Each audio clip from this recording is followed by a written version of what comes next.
being alderwoman is one thing, or alderman is one thing, but now you want to become the mayor of Chicago. Why? Yeah, so there are many reasons to become mayor, but for me personally, it had to do with a couple of things. One, I think we're at a pivotal point in our city, and I think leading with collaboration is something that our city needs right now. There's so much dissension between this mayor and everyone, quite frankly, the teachers, the police, the business community, and my colleagues. There's 16 of my colleagues who are leaving. We really need to bring people together, and we need some stability. And I have not only the track record that shows that I work well with people, but while doing so, I also get a lot done. I've been able to be the lead sponsor no matter what everybody else says. I led that effort to pass a $15 minimum wage, which brought 400,000 folks out of poverty, leading the Michael Reese development. Again, there are 4 striking developments in the city of Chicago. That's one of them, the Obama Library, the 78 and Lincoln Yards. All of those had dissension and, pushback. Mine was different. It's because we sought to bring people to the table and work through the issues and figure out where people's priorities were. And now the New York Times is heralding it as one of the most equitable developments in the country. I can go on and on. Civilian oversight languished forever. I brought the Progressive Caucus together and other folks who were interested to literally, we rolled up our sleeves, read every single line, figured out where the sticky points were, and then we pushed that over the line. I've been able to show that as well. I think the other thing is we really need somebody who represents the entire city and not just segregated portions of it.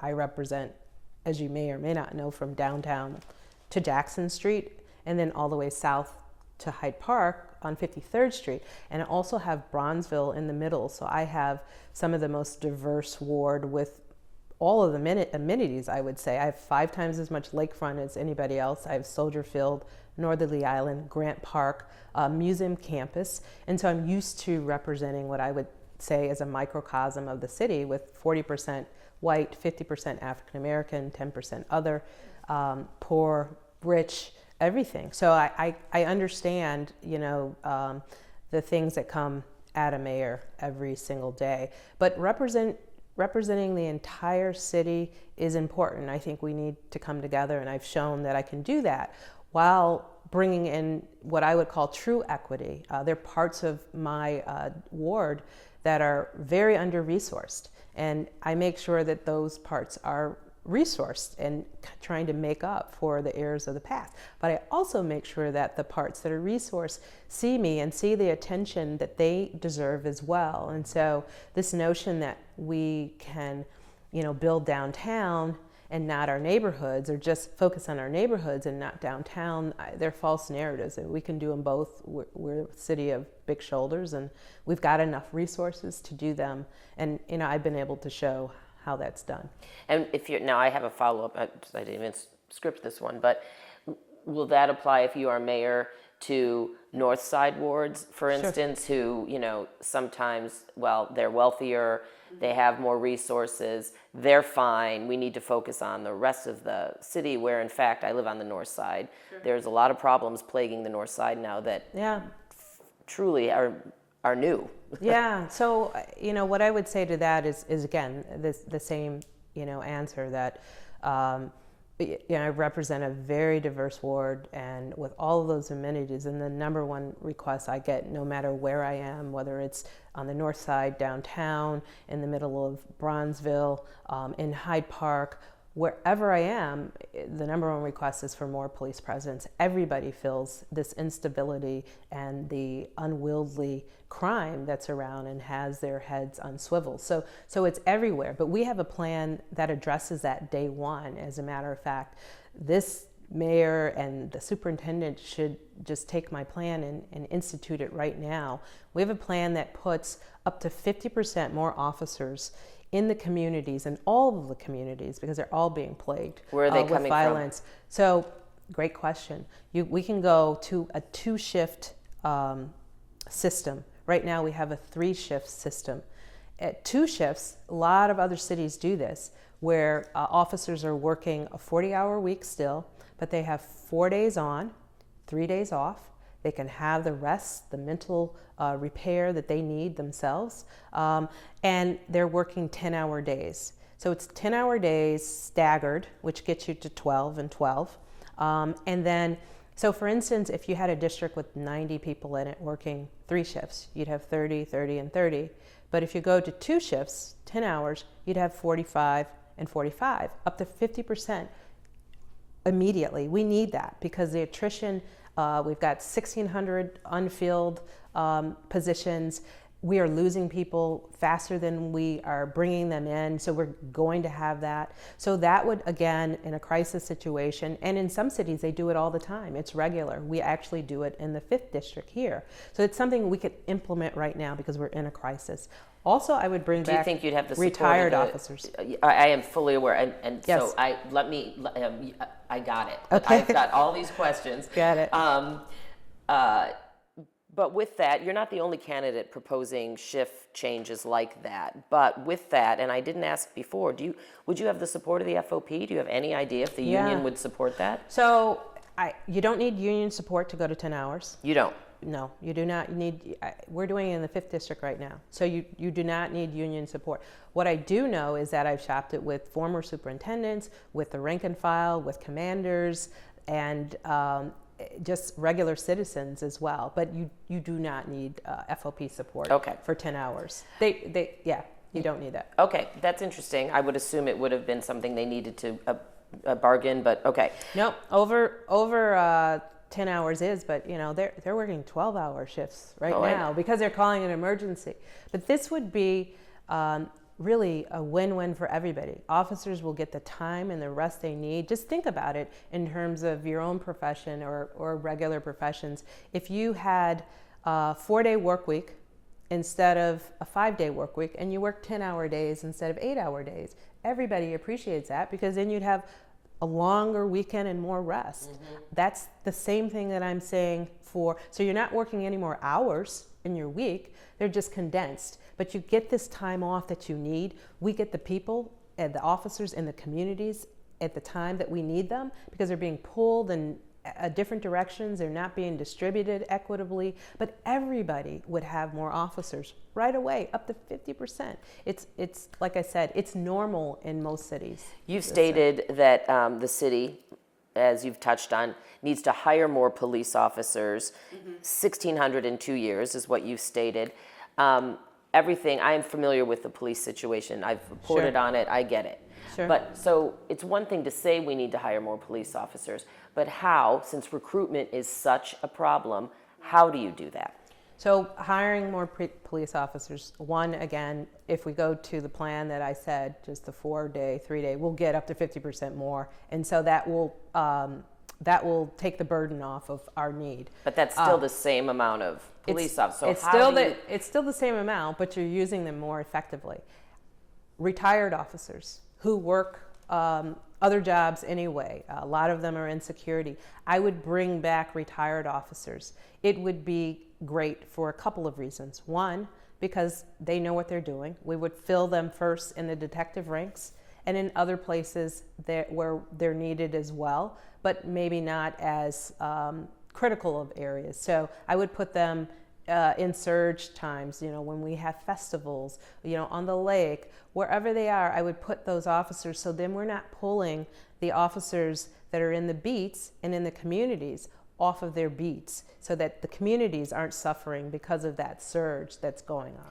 So my next question has to do with those retired officers. And I have talked to so many, one who just was a source of mine. He just retired gleefully. Mm-hmm. He was like, I am so thrilled to be out. And I'm like, well, I need you. What am I going to do without you? So anyway, with that, how do you incentivize these officers to come back? So a couple things. With retired officers, they already have benefits. They already have pension. They wouldn't be working full time. So we would incent them, you know, to come in at a particular salary or what have you, that would be beneficial to both of us. So it's not like hiring a new officer where you have to worry about pension and all those things. And then you have the experience. So they're working, they may work a 20-hour week or 10, whatever it is, but they're coming back fresh with knowledge, understanding of our system, and helping us out. And this isn't novel as well. New York has 4,000 retired officers that do a similar thing. I'm saying let's start off with 1,000. I think we could grow that depending on what our needs are. But between the shift change and getting 50% more officers right away, and then getting these retired officers who will come back and work with us again, first in detectives, since our clearance rates are so low and we're not solving crime, and I think that begets other crime if people aren't held accountable. So we have to make sure that that happens. But also using them, like I said, in festivals, on the lake, and other places where we need them, so that we're not pulling officers that are in the community. Because what I want to see in the communities is what everybody wants to see. We want to see officers walking the beats, riding their bikes around during good times to mitigate bad times, but also so that they know who the community is before bad times happen. And I think that's what everybody wants to see. And that's why I'm saying that, there's this false narrative. I've got some of my candidates who want to defund the police, some who want law and order. Most people want to hold people accountable. We can uplift our police. They're part of our community. They're our brothers, our sisters. We can also hold them accountable. They're not mutually exclusive. And I'm tired of people, leading our policy by folks on the fringe. We have to grab this pendulum that keeps swinging from one fringe to the other and say, listen, most people know that we can uplift our police, we can hold them accountable, but we also know that that's not the only solution to the issues that we have. You talked about adding, and you touched on it, 200 detectives to solve murders, but considering the shortage, attrition, the low morale, people not wanting to even come here and work at all, sure. Aren't you losing if you move 200 officers to detective to solve homicides? What do you do then with the 200 who are no longer on the beat? Yeah, so we would fill those, like I said, that with the 1,000 retired officers, I would fill the detectives first, because I think that's one of the most important things we can do. You mean you would take the retired officers and put them into the detective role? I would seek to get retired detectives to come back first. But like you're saying, if that's not the case, if we fill them, we would then move, right? You would shift. So if we got 500 officers who didn't happen to be detectives, I would move, graduate officers to the detective role and then put those officers in other roles. But I would seek to specifically hire retired detectives who don't put themselves in harm's way. They're solving crime, and I think that would be, an area where we could, really see an impact right away. What about Superintendent Brown? Do you replace him? And if you do replace him, what are the qualifications for his ideal replacement? Yeah, so how I would approach Superintendent Brown is, it's not personal. He's a nice and affable guy. Chicago is a very difficult city, or a challenging city to understand. And I think, just understanding the communities, where things are. When he first came in and, put the bridges up, and I was worried about, what he was going to do on Lakeshore Drive, and he didn't even understand what that meant at the time. But the bottom line is that I believe he's lost the trust of the rank and file. And as a city, we need the police. And so we need somebody who garners respect of their officers. And so I think, between some big mistakes, pulling officers out of communities, putting them all downtown, and then kind of leaving the communities to suffer, and just a number of decisions he's made, I just feel that it's time for a change in order to move our city forward. So does that mean, and would that mean somebody who's already within the CPD ranks? I would hire somebody from the CPD ranks, yes. Okay. You've said that you want to put 50% more police officers where they're needed the most, but what is your criteria for the needed the most areas? Yeah, so I think the 50% more officers would cover all areas. I mean, if you really think about the numbers, it's literally 50% more.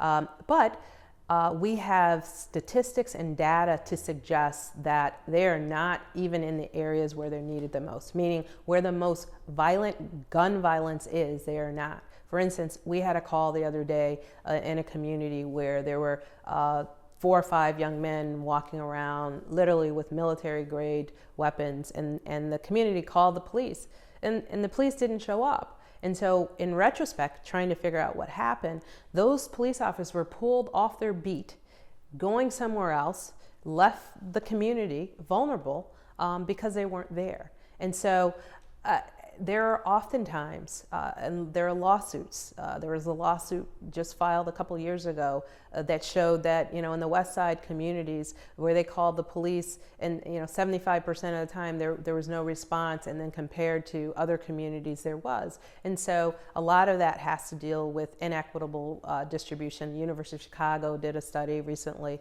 It's very well documented that they're just not distributed equitably. Is that sheer numbers, or can that also be a morale issue where, quite frankly, and I'm sure you've heard it too, some officers, it's not that they don't respond, but they just feel so beaten down that they may be slower to respond? No, it's distribution.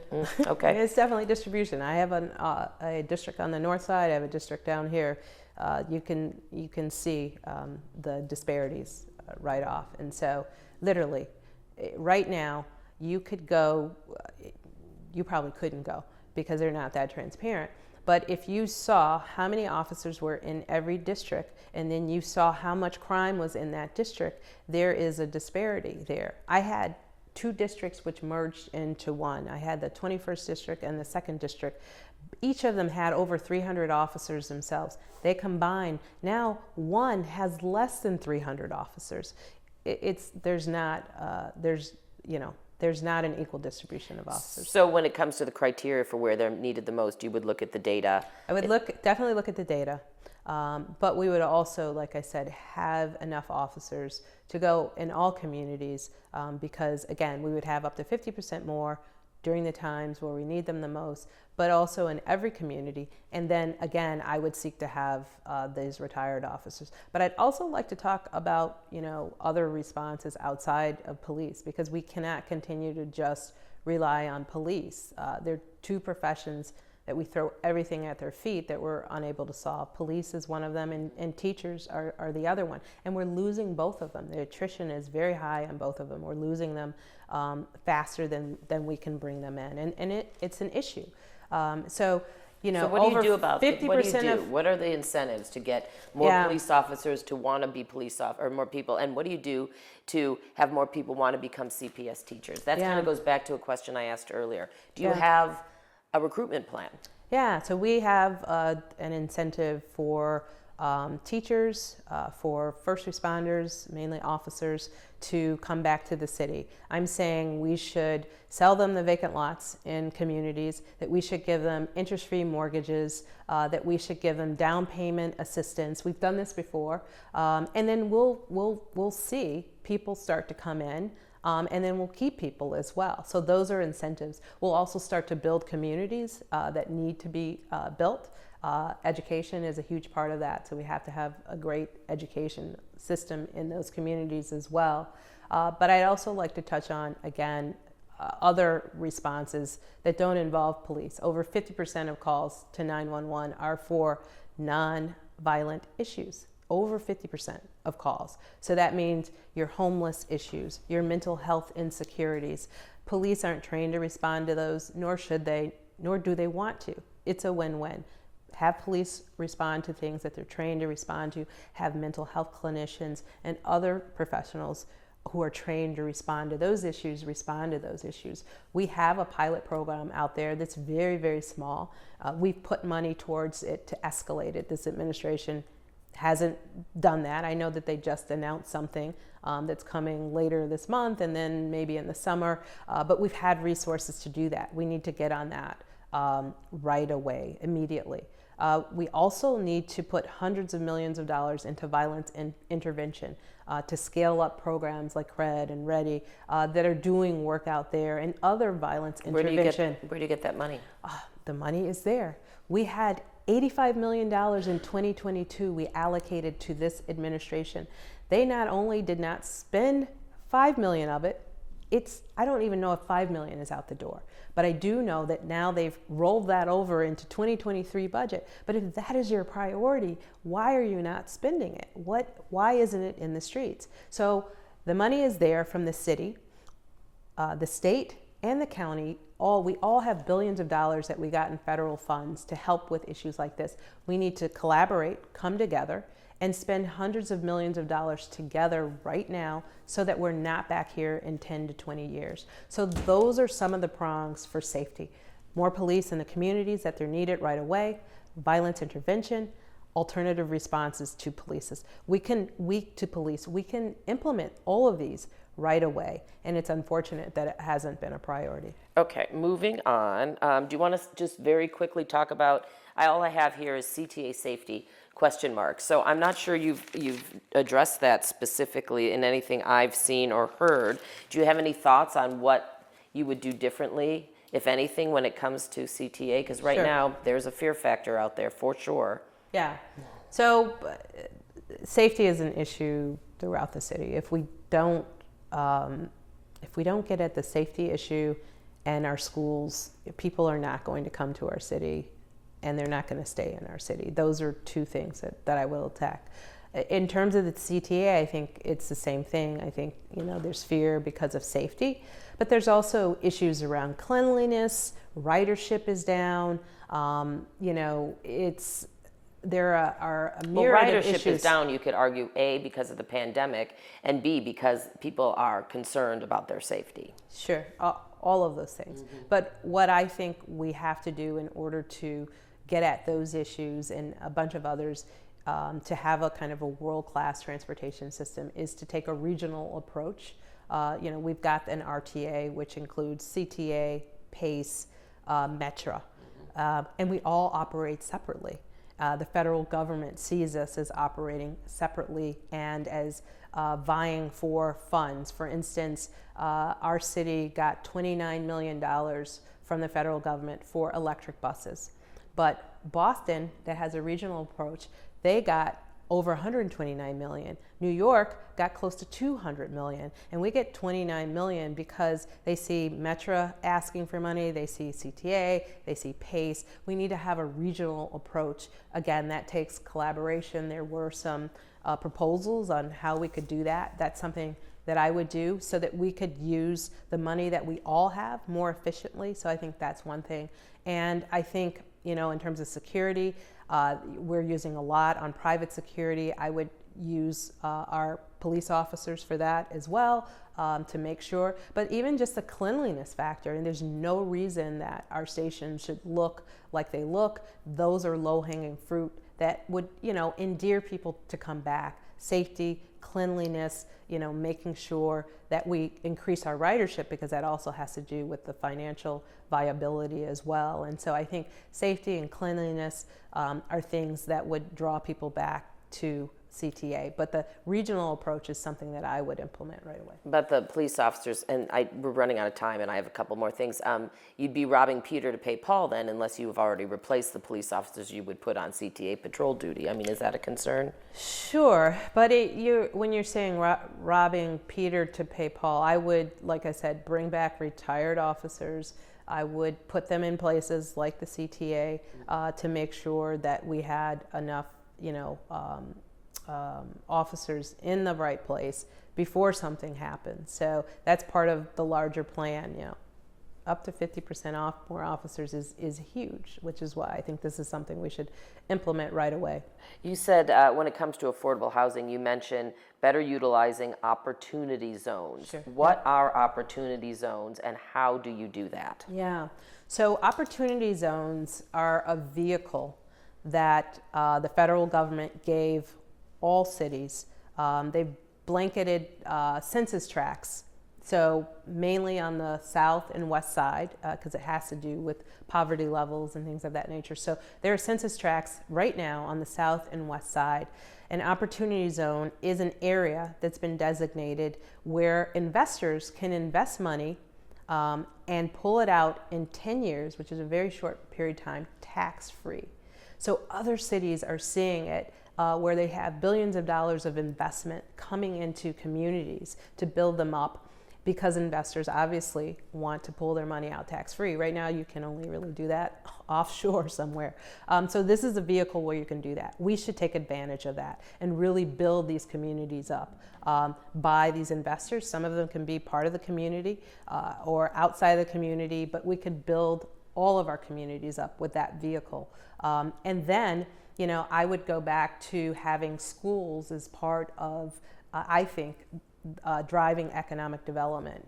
When I was growing up, you moved in communities by how good the school was. So we've got to have good schools. And part of my plan drives, making sure that we've got great schools and communities by really growing selective enrollment schools with neighborhood components, with a large neighborhood component, much like Kenwood High School, which is one of the best high schools in the city. But it's a neighborhood high school. It has a 7th and 8th grade selective enrollment. So there's a great combination balance of kids who are selected to go in and kids who live in the community, much like we were growing up when everybody kind of went to the same school. And so I would drive those in communities. I would use opportunity zones to, again, incentivize development in those communities, and then the police and the teachers and other first responders can move in those communities, free lots or, mortgage, free interest, no interest mortgages, and bring the incentives. And so if you see, and then you can put those zones as TIF. You can TIF them. I hope people are following me. And then use the tax increment from the growth to put back into the community right there. And so there are economic tools that exist right now that we could do this in a more fulsome way. And that's something that I would do under a King administration. Okay, now a lighter question. What's one thing people don't know about you? One thing people don't know about me. I'm a mean bid whist player. I play cards called bid whist. I've never heard of that game. It's like spades. It's like probably a little more difficult spade game. But in any case, I play bid whist. They probably don't know that I spent a lot of my time in Mississippi. So I grew up in Evanston, Illinois, and Mississippi. Both my parents are from Mississippi. My mother's from the Delta, probably the poorest town in the country, and my father was from Jackson, Mississippi. So I spent some of my formative years, 8th, 9th, and 10th grade in Jackson, Mississippi, and then I came back, graduated high school at Evanston Township High School. But your first answer, see, that's the kind of stuff I've been having. I've been getting great answers, that you're a mean bid whist player. Yeah. Never would have thought you were going to say that. Oh, this will be the bid whist capital of the country if I'm mayor. I'm serious. You could listen, let me go on. If I'm mayor, the city of Chicago will be the bid whist capital of the country, meaning there will be tournaments all over the place. But a lot of my seniors, I go and play with them sometimes, and they're the best. I mean, I have to bring my A game when I play with them. But it's a fun way to pass time. And if you are mayor, will I be safer? Of course. If I'm mayor, everybody will be safer. And I think I say, the equitable distribution of police is important. The alternative responses, also the violence intervention is very important, because I truly believe that a more equitable Chicago is a strong Chicago, and a strong Chicago is a safe Chicago. The current mayor ran on that platform too, and she says that is what she's been working towards. I mean, do you think she's made any progress? No, I think that the mayor has made progress. I'd be remiss if I didn't recognize that she has had to have led in one of the most difficult times in our city and our country during COVID, during social unrest. I really tried to work with her. I rooted for her. I wanted her to do well, especially as a Black woman. I think the issue is that during those difficult times, she didn't take that opportunity to bring us together. And so there's so much dissension. And in a city like Chicago, where you really have four big constituents, right? You've got your police, you've got teachers, you've got your business community, you've got labor. All of them are at odds with her at some form or fashion. We cannot grow and move forward as a city. It's not personal. But I just think we need new leadership in order to really become the world-class city that I know we are. Okay, we're good.